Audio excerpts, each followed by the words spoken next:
përpara zyrave të bankersit për të kërkuar dëm shpërblimin e tokave tona. Tokat bankersin na i ka marrë me qera dhe nuk e respekton kontratën. Kontrata është bërë me 4 milion lek dylymi, këta kërkojnë ta ulin, ta bëjnë me 2. Në të njëjtën kohë që të çmimet kanë vajtur në stratosferë. Kur një dylym ser sot Bujku nxjerr gati 6-7 milion lek në një dylym.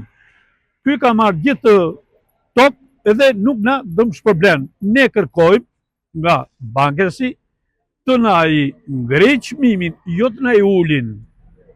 Atëherë sa është qeraja vjetore dhe prej sa vitesh? Qeraja vjetore është që kemi bërë kontratën me 4.000 lek dylymin, ta kërkojnë ta bëjnë me 2.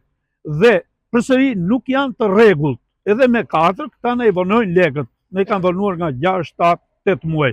Ka dhe nga 2025 që janë firmosur kontratat dhe nuk janë dëm shpërblyer.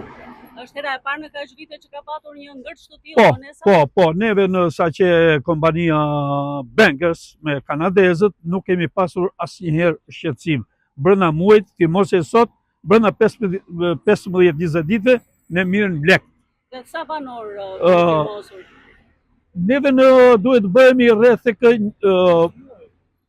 150-200 familje në tëra fshatat tas. Mariza ka gati të 100 familje.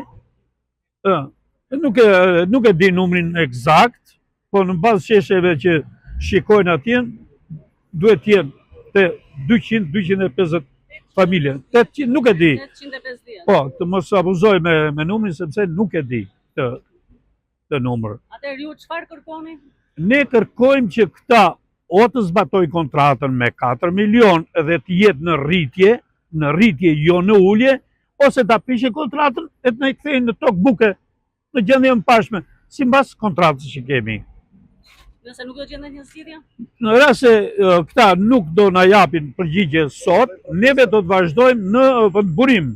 Do mblidhemi dhe njëra tjetri para lajmërojmë, pastaj do bllokojmë sheshet e puseve, që dhe këta të mos ta futen sepse toka tona, ai e ka thurur me tel me gjemba që unë nuk hyj dot te prona ime. Këtë kërkojmë.